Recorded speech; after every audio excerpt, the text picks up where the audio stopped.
Hello, everyone. How you doing?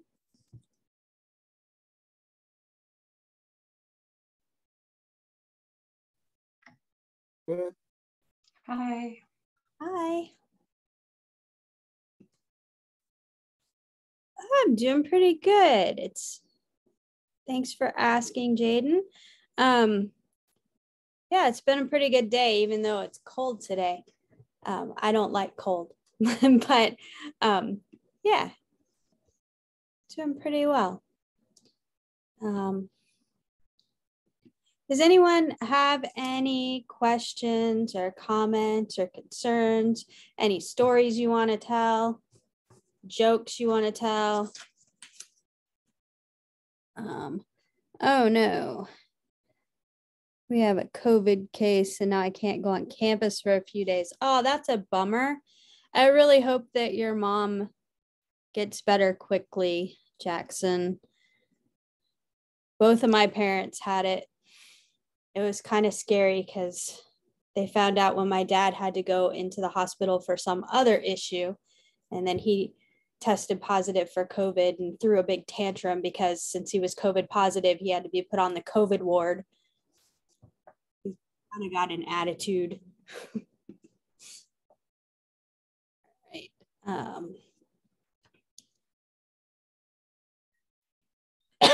Does anyone else have anything to share? So my highlight of the day is one of my classes were canceled today. Probably not great to hear from you or for you, but yeah, that was. No, I remember those student days of being so excited when a class was canceled. And, you know, from a teacher perspective, there have been many days when I've hoped classes would be canceled due to weather. And sometimes I get my wish and sometimes I don't. So I know the feeling. It's a good one, isn't it? Right.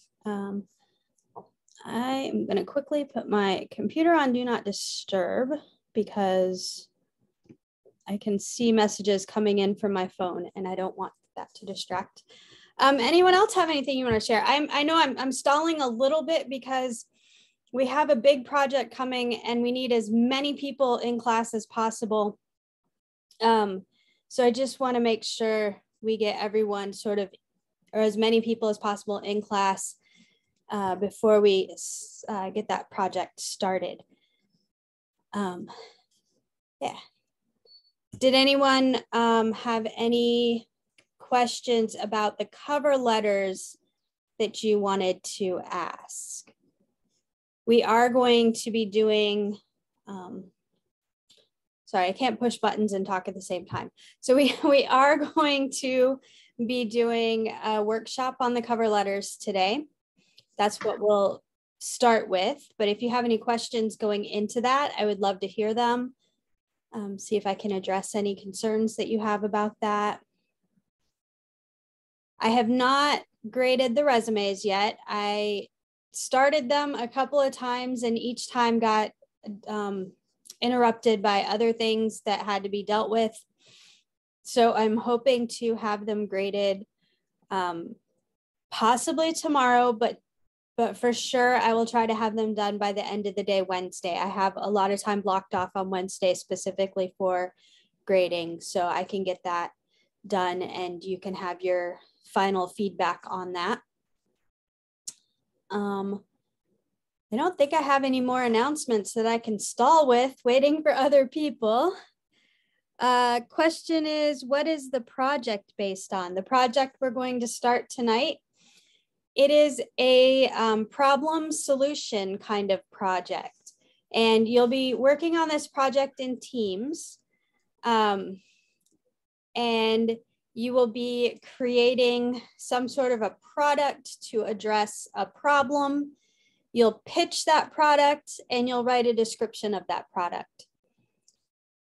So we're hitting a few of our curriculum points with this project. One of those is working in teams, which is part of the curriculum. It is the description writing and the pitch presentation, so a group presentation. And then also, I didn't mention, but also you'll be writing instructions for using the product. So it's a 3-part project.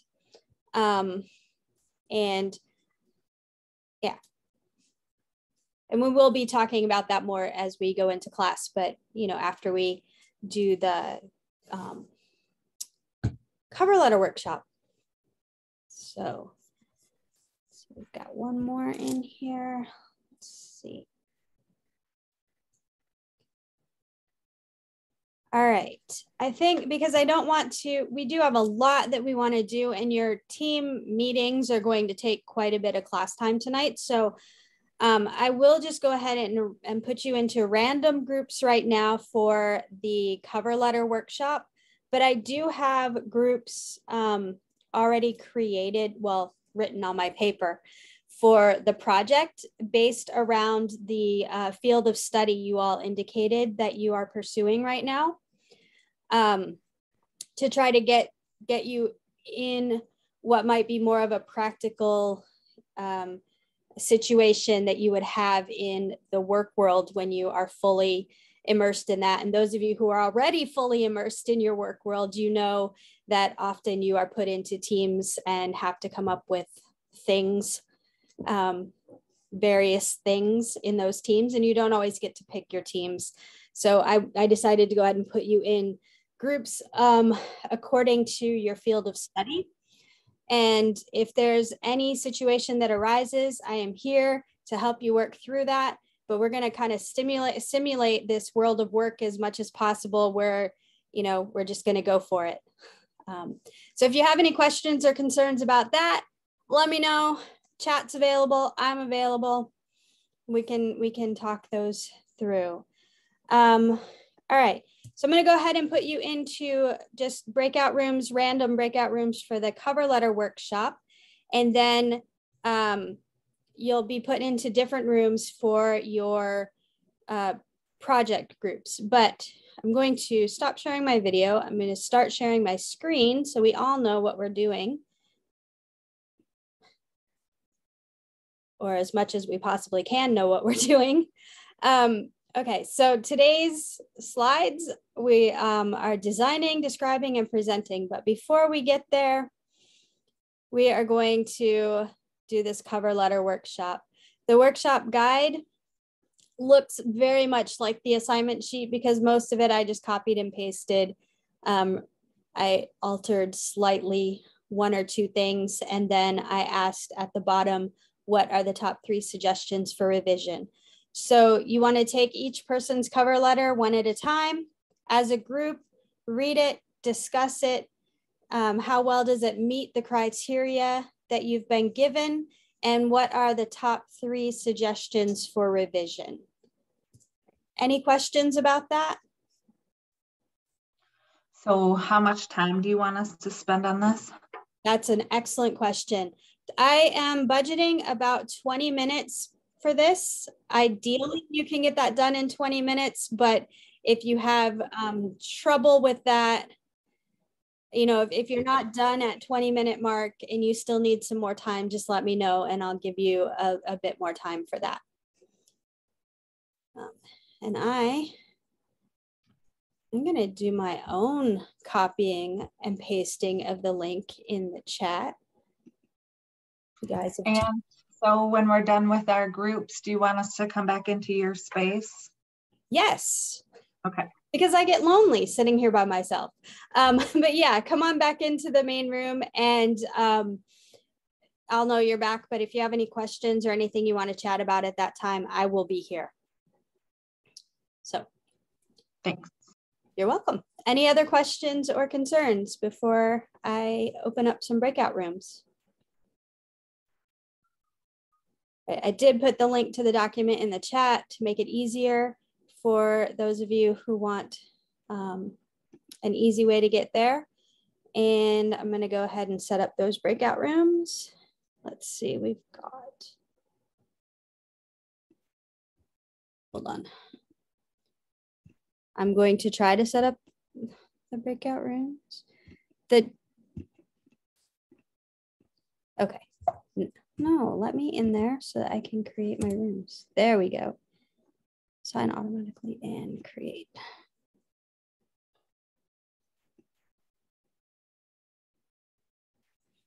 Okay, I opened the room, so you should be good to go.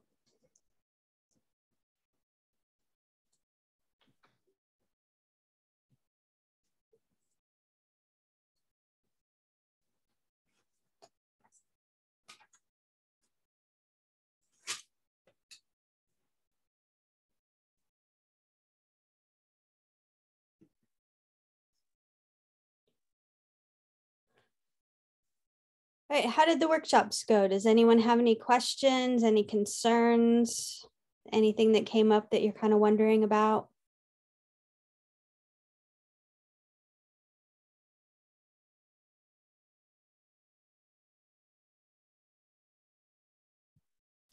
I have a question. Sure. In my group, we were talking about so some jobs you're going to want your cover letter to be very, very formal. And in other jobs, you want it to be more eye-catching. Is there any rules that say you can't put bullet points or dress it up a little bit to make it more eye-catching in a little bit of a more competitive field? That would be unconventional, but I don't know that it would necessarily be bad. I think you would need to really do some checking into like what is considered acceptable in that field. If you have any contacts at that particular company, maybe checking with them to see how that goes. It's hard to encourage you to push the boundaries on cover letters because they do have such a long-standing sort of format that's expected.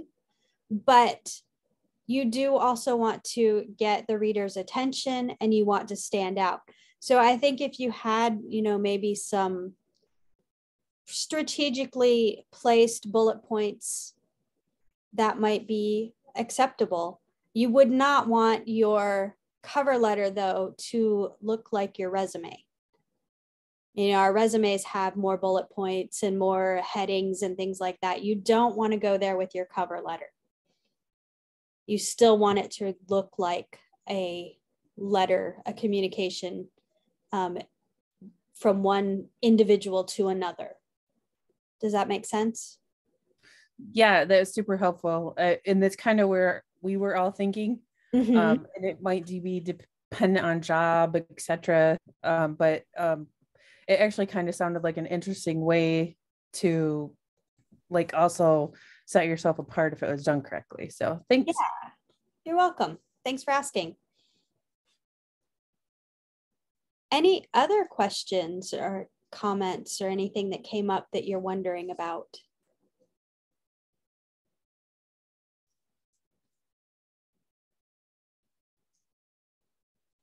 Do you all feel pretty confident with where you're going with your cover letters? Yeah, I just got one question. I was wondering how long should that cover letter be? You do not want your cover letter to be more than 1 page. Okay. If you can get it to about 2/3 of the page, that's perfect. Okay. Yeah. Most prospective employers get too many submissions, too many application submissions. They do not want to read past the first page. All righty. Thank you. You're welcome. Anything else? Those are good questions. Okay. We got it in the comments that everything went great. I saw a thumbs up a little bit earlier. All right, if you do decide you have questions, of course, you know that you can come back and ask those, but we are going to keep moving forward tonight. We don't want to stagnate too much or we'll get bored of ourselves. Okay, so the next project that you're going to work in teams. In this project, you're going to create a product that solves a known problem. Write a detailed description of the product and pitch the product to the class. And after your product has been pitched and approved, which they'll all be approved, you will write instructions for using the product. So that is kind of the overview. Remember, this is in 3 parts. This is the description is the first part. So coming up with the idea and then describing that idea. The second part, which we'll be focusing on next week, is going to be the pitch. And then you'll be delivering those pitches the following week, which should be the 21st, right? I don't know. No. Okay, yeah. Sorry, I think I wrote a date wrong on my calendar that's over to the side here. The 21st, you'll be presenting those pitches on the 21st, and that day you'll also be writing your instructions for using the product. And that's part 3, is the using the product, the instructions for use. So I have a document that is not entirely complete, but is complete for what we need today. And that document explains a little bit more about what you're going to be doing. So as a team, you will identify a problem that's in your field of study or work, or in your everyday lives if you don't really know of any problems that you can work with in that field that you have together, just in your everyday lives. You'll explore that problem and how it affects your life. And then you'll create a product that can solve the problem or an important aspect of the problem, and you'll write the description of the product. So that's part 1. The purpose is to create a solution to a problem. Most products that are useful are ones that meet some need, that solve some problem. Your audience for this part is people who experience the problem. So people who are in your same field of study or work, people who experience life along the same lines that you do. But those are the people that you're going to be writing this description for. And your content is going to be the product that addresses the problem, a complete description of that product. Now, you're not actually creating an actual product. You're creating the idea of the product. You're imagining a product that you would create if you were in a position to create products. You're not responsible for knowing the technical details of how the product would actually be created, like the manufacturing, engineering, programming, all of that stuff. You're not responsible for all of that. You're just kind of the people coming up with the idea, right? You do need to kind of have what would be considered maybe a reasonable estimate of, say, the funding required or the permissions needed for actually using this product, creating and using this product. I have an example on the document, but I'm also going to give an example from an English 102 class that I taught several years ago, where my students had to write a problem solution essay. That was their research project for the semester, and they had to give presentations.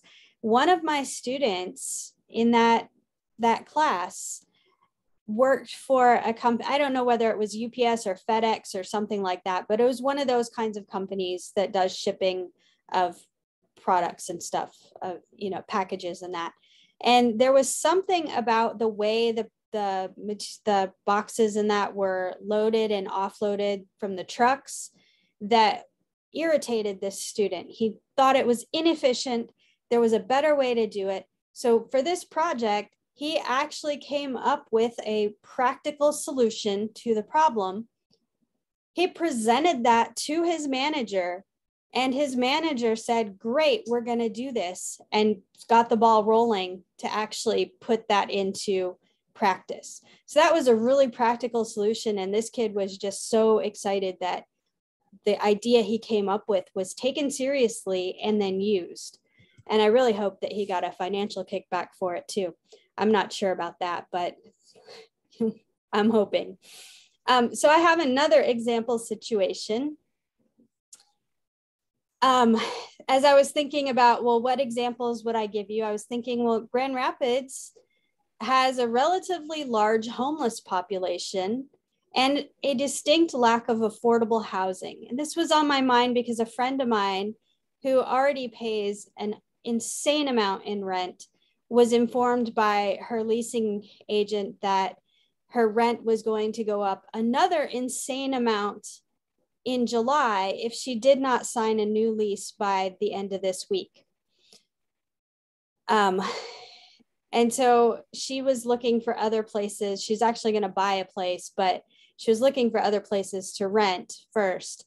And the rents that we were coming across, I honestly don't understand how people in this area can afford to pay them. I mean, if I were still renting, which thankfully I'm not, but if I were, I would be actually living out of my car because I can't afford the rents in this area. So those of you who are renting, I have no idea how you do it. I feel for you. So this lack of affordable housing and the homeless population, what affordable housing does exist is already occupied and it's often in dubious condition.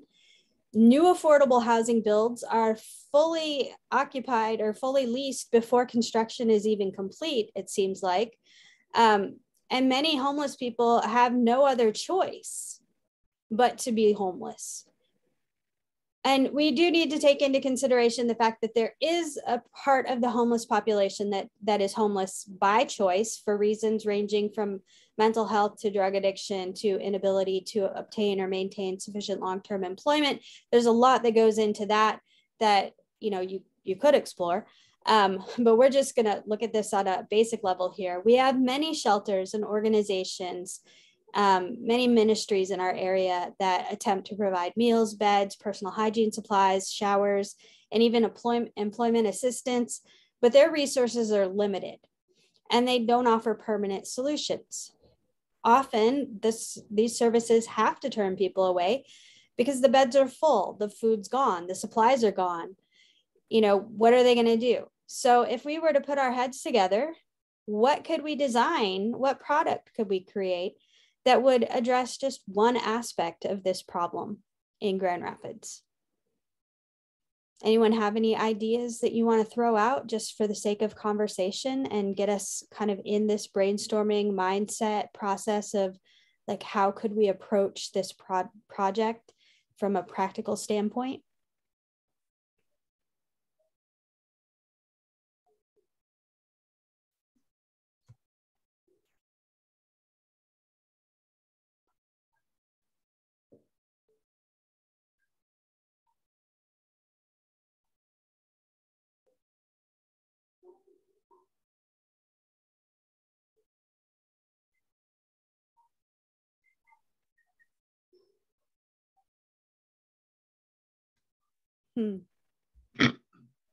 It's not an easy task, is it? I mean, this problem is a big problem. And we all come at it from different perspectives, different, stances on what should be done in this kind of situation. So it's not easy to come to any solutions together. But say one thing, shelter. Let's just take the most basic need. If you've ever learned about Maslow's hierarchy of needs, one of the most basic needs people have is shelter. Is there some product we could create that would help meet the need for shelter?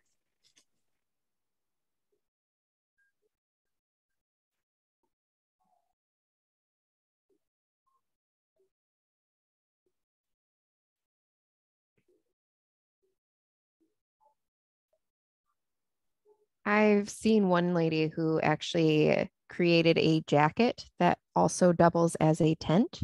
Yes. The only thing with that is it costs like $400. So finding a way to make them more affordable or for someone to donate them to shelters to give to people who either refuse to stay or can't stay. Because I know working with shelters in the Holland area, they have rules and some people aren't willing to comply to them. So yeah, having that as an option. Yeah. So that is really, I've heard of that. I've seen some things about that too, with the jacket that turns into a tent. Of course, then if the jacket turns into a tent, what are you supposed to wear while you're in your tent to keep warm? So there's that issue as well. But yeah, they are expensive, and finding a way to produce them in a way that they could be donated to shelters, to people, you know, to organizations that work directly with the people, you know, that's a really big task. And so we look at that and we think it's a really great solution, but is it really a practical solution in the long run? And that's something that would have to be considered. I see in the comments that other communities do tiny homes for homeless populations. Yes, that is true. There are communities that are building tiny home communities that serve the homeless population to try and get them shelter. So that, you know, that is one thing. That is a product that someone, you know, the product itself already existed, but someone conceived of using it to meet that need. So that's also a really good idea.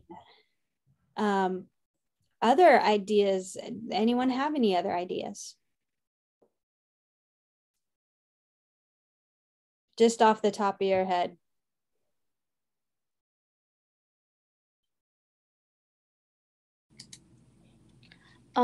There's also the van life community. I know a lot of people in van life decide to move to their car, or make, you know, they get big cargo vans and make that their home. Yes. Yeah. That's a really big thing these days, the van life community. And some are doing it just for the novelty of living in a van, the experience, the ability to move around and go wherever they want to. They're remote workers, so they can do that. Others are doing it because living in a van is far less expensive than living in an apartment or a house. There's a lot less money that ultimately goes into that. Some people, you know, that is their option. So maybe something to do with making those more available and affordable. Let's see. So Jackson's put a comment. This is actually a really good comment, though. He says, unfortunately, the only ideas my brain is coming up with are too sci-fi to be realistic, much less affordable options. But you know what? During a brainstorming process, and this is actually in the instructions for your team meeting, and for your individual work as well, during the brainstorming process, one of the rules of brainstorming is to not judge any idea. Just write it down or record it, however you're doing that, but accept all ideas when they're first given. You can go back and filter those later, because you may come up with an idea that is wildly unrealistic, almost impossible, but somebody else could hear that idea and be able to translate it into something that is possible, that you hadn't thought of, but they hear what you have to say and they can take it and make it into something that works. But they may not have thought of it themselves if they hadn't heard your wild pitch of an idea. So when you're brainstorming, let the wildest ideas come out. Don't shut up that voice in your head, but let it come out. Record all the ideas. You can judge them later. Let's see. A machine that can shrink people down so we can fit more people into a smaller area, or somehow find a way to put people into computers as a form of living code. Now that's getting a little bit scary, because I think people are trying to do that. This would include their body. Yeah. So yes, those are wild sci-fi type ideas that we know right now are not happening, but somebody else might hear that idea if they were on the team with you and start thinking and have some wheels turning in their head that would come out into an idea that actually would work. So just don't be afraid to share your craziest ideas. And those of you who don't have the crazy ideas, don't think your teammates are crazy. Think that they're dreamers. And you can build off of their dreams. I'm sorry, someone was saying something. That's all right. It was my bad. Yeah. So one thing that I thought of is everyone's on social media. You know, almost everyone. A lot of people. Yes. And humanizing homeless people is really a big important thing for a lot of people that just walk around because they just kind of look at them and ignore them. And so I think humanizing them in a way, you could have a program or a service that is linked to a social media account or accounts, however you want to do it. And you can kind of like have a person go to homeless people in Grand Rapids or wherever, especially in well-known areas, you know, places that people are traveling through a lot. So they might see these people. Yeah. And getting their story or just talking to them and humanizing them on social media. And then you have links attached to it to charities and services that need funding, like whether it's to help get shelter or, you know, food or just hygiene supplies, all that sort of stuff, right? Yeah. So I think like a humanizing thing like that would be important, because that's really what like one of the big issues is people they like disassociate homeless people with someone that could be in their everyday life that they're, you know, just they work with or whatever, just anything. Like they just kind of dehumanize them and look at them as just weird or different or, you know, having issues. And some of them do have mental health issues and drug issues, but that doesn't mean that, you know, we can't help them. So yeah, something humanizing them. I like what you're saying about that. And it makes me think, guys, don't take this the wrong way, because my brain always makes weird connections, but this is, I think, a good connection. That makes me think of how a lot of animal shelters operate. They humanize, if you will, the animals that they're trying to get adopted out. They have stories, they have history, you know, as much history as they can give. They give pictures and stories, and they make these animals real. They engage people's emotions and compassion and make them want to adopt these pets. Why can't we do something similar with humans? Humanize the humans. That's great. Let's see. So we've got in the comments, services is what is needed most of the time, not just sobriety, but major mental health resources that we do not have here. Yes. Beth loves Nelson's idea. I do too. That's fantastic. So we could continue on with this. And honestly, if one of the groups has an idea, you want to explore this homeless idea more in your team and come up with something, that would be great. I'm not going to tell you it's off limits because it was the example. I'm going to tell you that, you know, teams should really work with something that you're actually interested in. Joe, were you saying something? Oh, no, I was. Okay. All right. So let's just glance a little bit farther down here. I have listed out your required components. For part 1 is your product description. We're going to be looking at some of this stuff within the slides.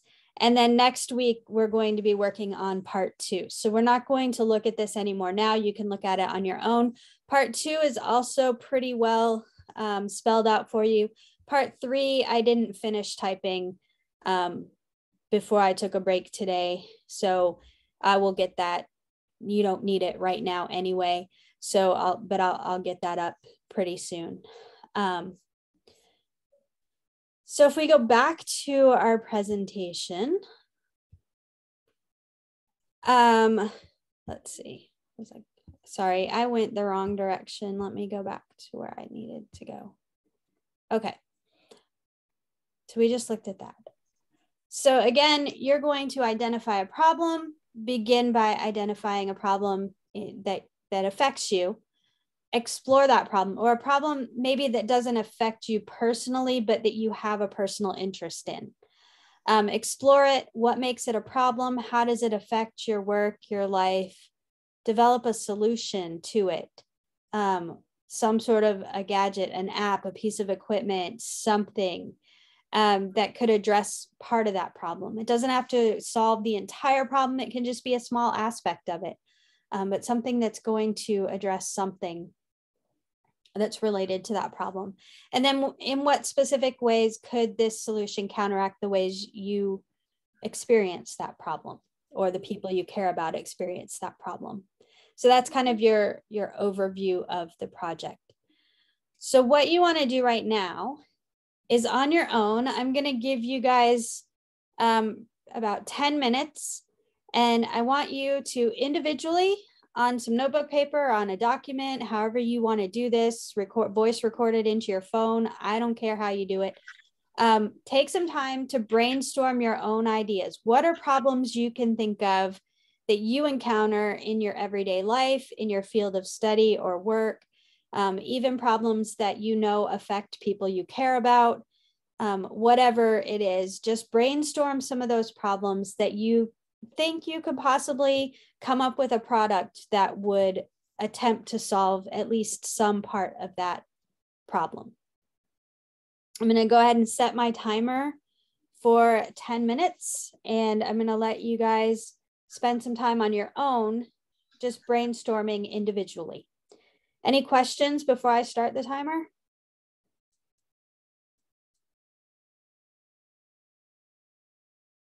Okay, go ahead.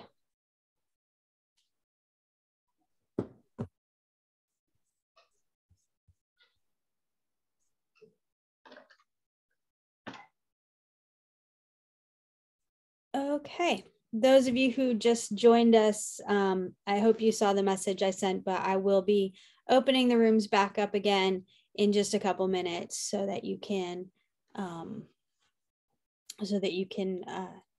back to them and continue working. So does anyone have any questions or concerns at this point before we go into the next part of our material for this evening?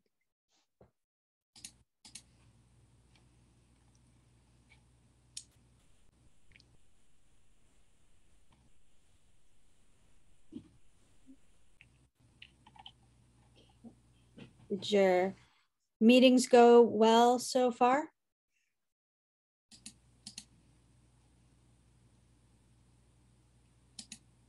Okay, got a thumbs up there. Okay. Yeah, great, good. Okay, and I see some people exchanging their emails in the chat. That's fantastic. Since you are working on this and you are going to be working together for the next couple of weeks, that is a really good idea to exchange emails.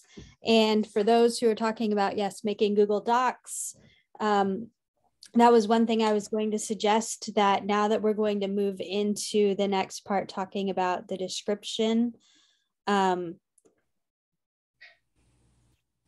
we should be thinking of how you're going to work on that. Since it's a group project, you would need a group document. And one of the best ways to do that is to use Google Docs for that. That's going to work a little better. Okay, so if you have other ideas on ways you want to do that, that's fine. But just one of my suggestions is to use Google Docs if you can. Let's see. So we're going to talk about descriptions, because most of you, I think, know what your problem is that you're addressing, and you know what your general idea for your product is that you want to ideally create to address this problem. So what do we need to do as far as descriptions? Description, you would want to start with a description of the whole product. So what is it kind of as a whole? Give us that snapshot overview of the product. Then you want to go into a detailed description of how each part works. And finally, you want to give an explanation of how each part contributes to the functioning of the product. Now, if you have your handbook, the material on description starts on page 115. and it goes through page 117. And on page 117, there is an example of a description. So it gives you the first paragraph, tells you like the overview kind of thing. There's a diagram, and then there's a more detailed piece of information about the product. And so that's kind of an example of what an effective description would look like. So page 117 in your handbooks, if you want to see an example of that. And if you want to read in more detail about this information, this is just I took it from the pages in the book for you and put it here. So effective descriptions rely on the accurate presentation of details.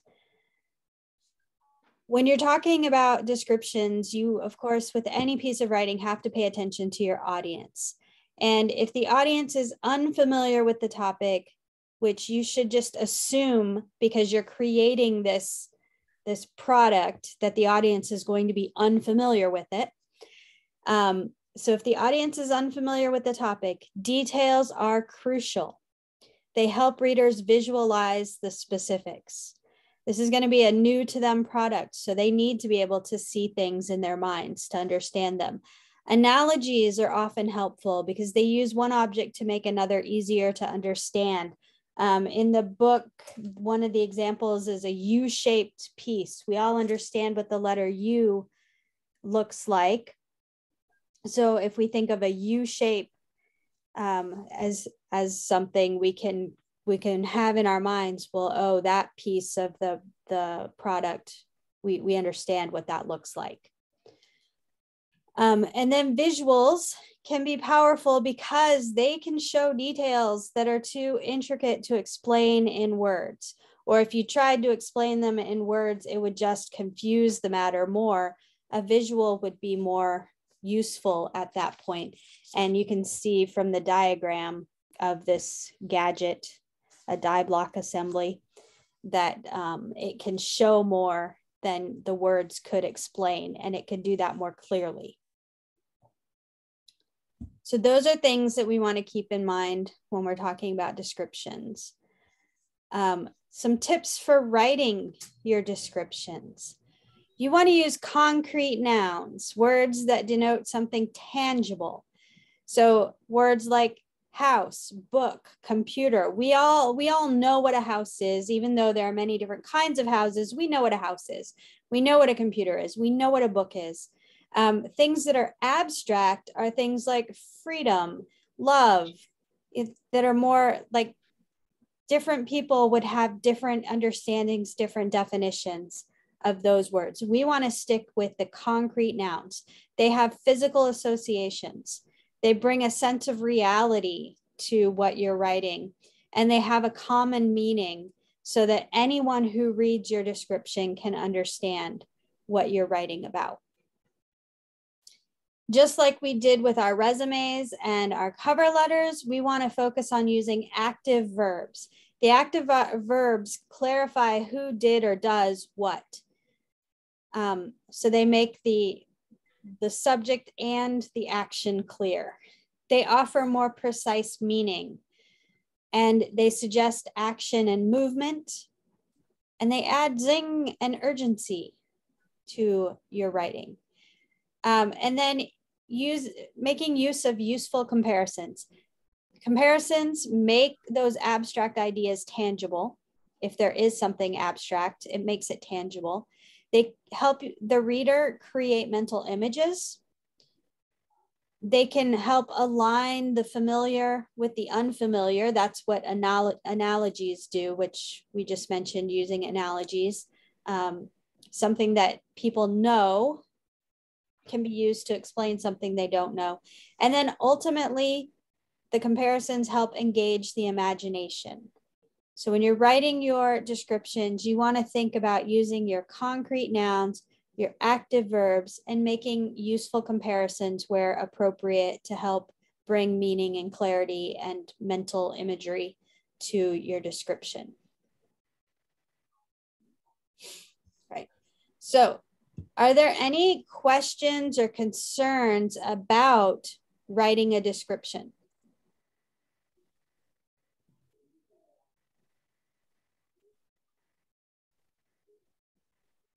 I'm moving quickly through this because I'm fairly certain most of you have had experience with descriptive writing before in previous classes, in life situations and that. But if you do need more assistance with this, I'm here and I will help you with it. But if there aren't any questions or concerns that anyone wants to bring up at this time, you'll go back into your teams and you're going to actually work on designing that product. And so you're going to kind of choose that solution if you haven't already, the product that seems best to address the problem you identified, get that sort of set so that you can create a design for the product. Maybe somebody wants to sketch out something on paper or, you know, however you want to do that. And then you want to draft your product description. You are creating one team document for your product description. I do want each person to submit it. That way it makes certain that everyone has a submission, and that if one team member runs into technical problems or forgets or something happens, the whole team isn't left out, you know, if that one person is in charge of submitting. So please, everyone from the team, go ahead and submit your drafts. Your description drafts are due Thursday. So make sure that everyone submits it, but that everyone's name from the team is on that one document. So I should see the same document as many times as there are members of your team. Does that make sense? Do you guys get what I'm asking you to do?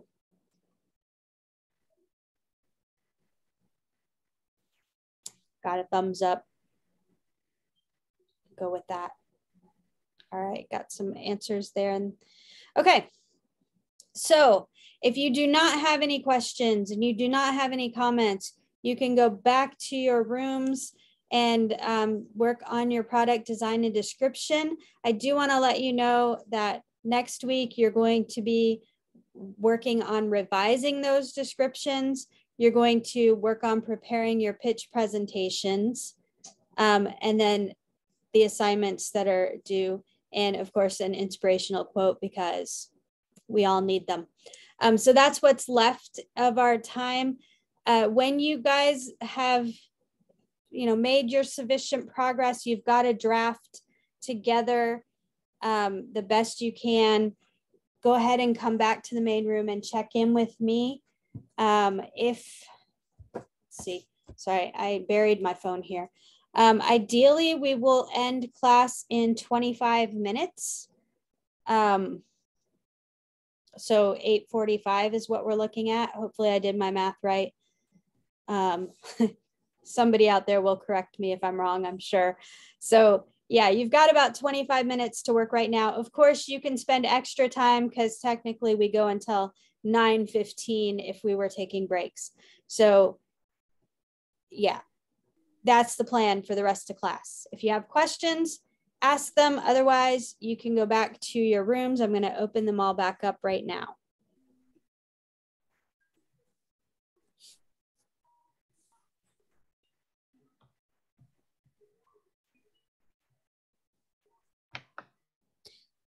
Justin, yes, the product could be a business. I thought having you propose a business would be too big of a project, but yes, you can.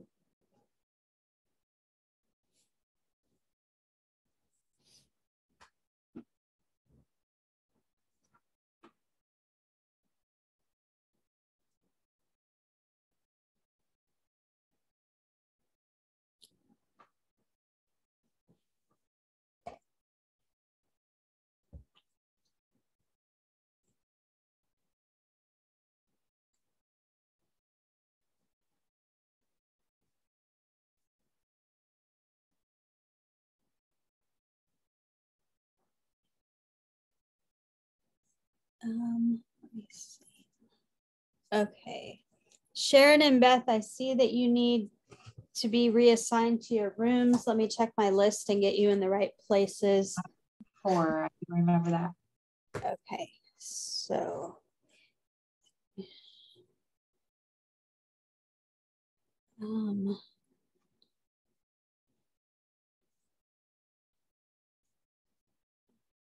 Oops. There we go.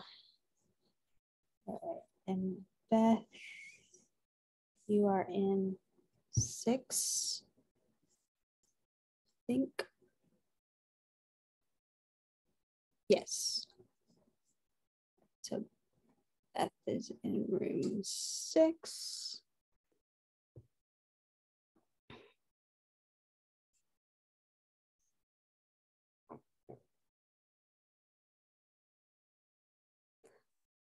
Justin, I just reassigned Sharon to the room, so she should be in there now. If you were feeling lost and alone. Yep, thank you. Okay.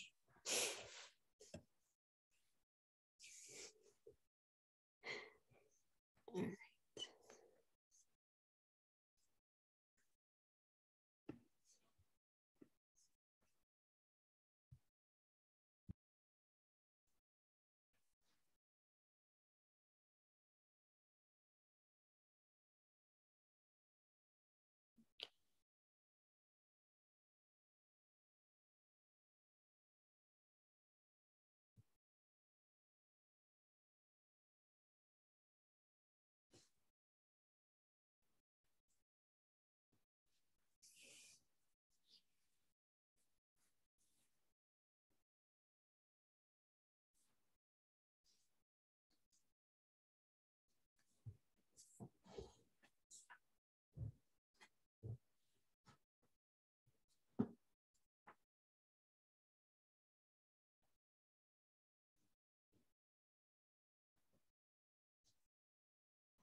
All right, so we finished up, Beth, Augustine, and I.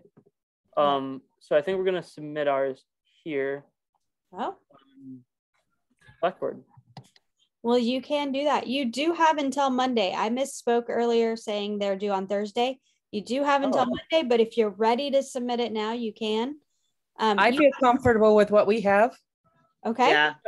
I might wait and just, if you guys give me until Monday, well, I'll have it done by Monday. I want to review it and I'll put some comments in here if you're good with that. Maybe later. Well, so we can go. Just go ahead. Sorry. We can go and look back at the comments. And if you want to take a look at what I commented, if there's anything I think we should change, you guys do the same thing if you want. But yeah, other than that, I agree. I am pretty comfortable with this, but sometimes it's good to take a step back for like a little bit and then look at it a few days later and see if it still makes sense. So we started our group chat so we can communicate that way as well. If there's something that like, hey, I think I'm ready. What do you think? All right. Yeah. Sounds perfect. All right. Thanks, guys. Yeah. Yep. Yeah. See you guys. Bye.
Hello.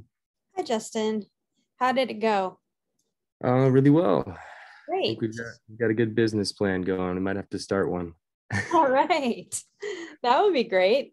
Right. What kind of business?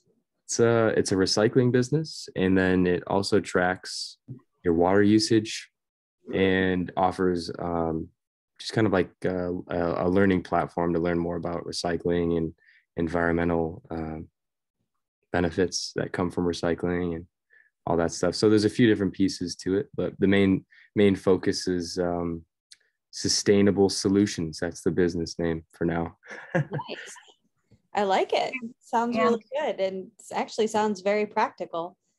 Yeah, I think it'd definitely be a good thing to integrate into society. But Very good. Would you guys have any questions for me or anything? is there a is there like an example of somebody's description, like a PDF or something? I know that I think you had an example previously in this presentation, but There is just the one that I have right now is from your book. okay, right. Yeah, page 117. 117. Okay. But I can look for some other examples and post those on Blackboard if you would like. Okay. I'll check out or page 117 tonight and see if that gives me a good enough outline, and then I can reach out to you if I want some further explanation or something. Okay. Yeah, it's a little different with a business, I think. So Right. let me do some looking and I can share with the two of you because I don't think anyone else is doing a full-on business. But with you and Sharon, I can go ahead and share what I find. I know I have some, it's just finding them. And then I'll email them to the two of you. Okay. Does Yeah, that that'd be great. sound reasonable? Yeah, for sure. That sounds very reasonable. Great. The description, I misspoke earlier. You probably see this on the assignments due. The description is actually not due until Monday. I kept saying Thursday, but it's due Monday, the draft. And then you'll have time to revise it, and the final will be due the following Thursday, which is why I kept saying Thursday. But in any case, you have more time than I originally indicated to get the draft together. So Okay. that helps at Sounds all. good. Yeah, that doesn't hurt my feelings at all. Well, that's good to know. Awesome. So, is there anything else with the lecture today, or? Nope, there wasn't really anything else, just the kind of preview of the timeline coming up. Okay. Then the assignments due and the Maya Angelou inspirational quote for the end for these dark, dreary days. We need some light in this world. So that's Very all. true. Right. So Okay. if you don't have any other questions or concerns, you're free to log out and go about your evening. All right. Sounds good. You have a good evening. Thanks, you too. All right. Thank you. Good night. Good night.